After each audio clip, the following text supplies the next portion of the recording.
Bonjour les amis, voici la seconde vidéo sur la thématique liée à la peur de l'avenir. Alors, pourquoi avons-nous peur de l'avenir? Nous avons vu précédemment que ces peurs n'étaient bien souvent basées sur rien, qu'elles étaient souvent issues de notre imaginaire qui est extrêmement fertile dès lors qu'il s'agit de prévoir notre avenir ou celui de nos proches. En fait, selon notre humeur du moment, nous risquons de créer des scénarios plus ou moins optimistes ou plus ou moins pessimistes. Alors, puisque ces pensées sont inévitables, ne croyez-vous pas qu'il serait préférable d'arrêter d'user notre énergie à lutter contre elles? D'arrêter de chercher à effacer ces images ou de faire taire ces phrases qui tournent en boucle dans notre tête?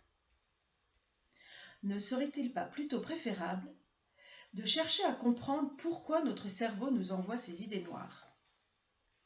Souvent, qu'est-ce que nous faisons? Nous cherchons intérieurement à argumenter. Nous sommes les rois du dialogue interne. Nous raisonnons dans un sens ou dans l'autre. Soit nous trouvons des preuves qui vont dans le sens du scénario initial, ce qui a pour but de renforcer et d'accroître notre peur. Soit nous cherchons à les contrer avec des arguments pour démontrer que nos pensées sont fausses et ne vont pas bien. Ceci dit, est-ce que notre conscience, et notre inconscient surtout, y croient vraiment au final? Et puis, est-ce que vous avez remarqué que les idées noires sont souvent associées de sensations physiques assez désagréables? Je vous invite à vous reconnecter à vos sensations corporelles. Elles vous aideront à reconnaître les pensées qui vous rongent bien avant même qu'elles n'arrivent à votre conscience. Mais je reviendrai sur ce sujet dans une autre vidéo certainement parce que c'est un sujet extrêmement intéressant et important.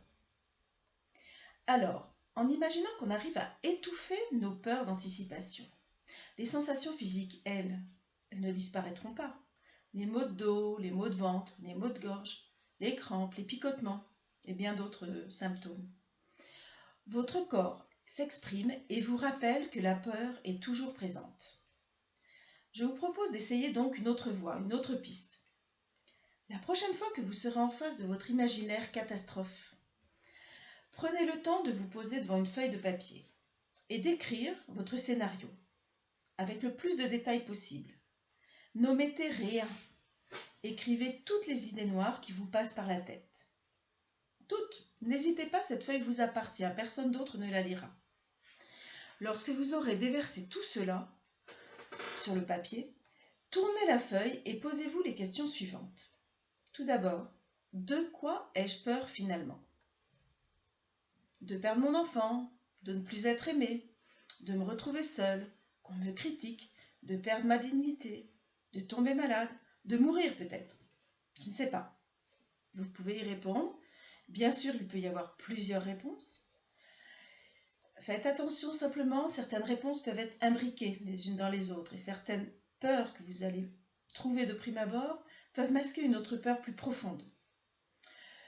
Une première réponse donc qui masque par exemple une véritable cause, dans ces cas-là, il faut se poser la question plusieurs fois. 2 fois, 3 fois, 4 fois parfois pour creuser la question et aller à l'essence de la peur.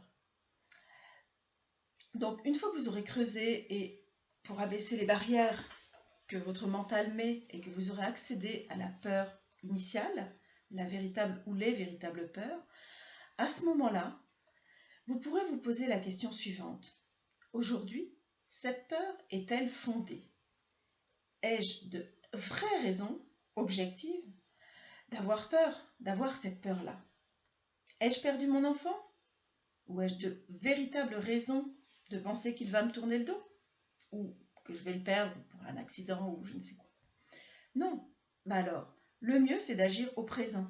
C'est ce que nous pouvons faire de mieux. Alors profite bien de ton enfant puisque tu ne l'as pas perdu. Ai-je perdu la face? Les gens m'ont-ils tourné le dos? Ben non. Alors profite des relations que tu as avec eux. D'ailleurs, si tu es vraiment présent aux personnes qui comptent pour toi et avec les personnes qui comptent pour toi, ils n'auront aucune raison de te fuir. Aujourd'hui, suis-je malade? Non, alors profite de ta forme. Ou si tu es malade, mais que tu as peur de l'être encore plus, concentre-toi sur ce que ta forme du moment te permet encore de faire et prends bien soin de toi. Si vous répondez oui à une des questions liées à votre peur, alors c'est que votre peur n'est pas une peur de l'avenir, mais un inconfort du présent. Et là, il s'agit d'un autre sujet, d'une autre question, que nous pourrons examiner ultérieurement.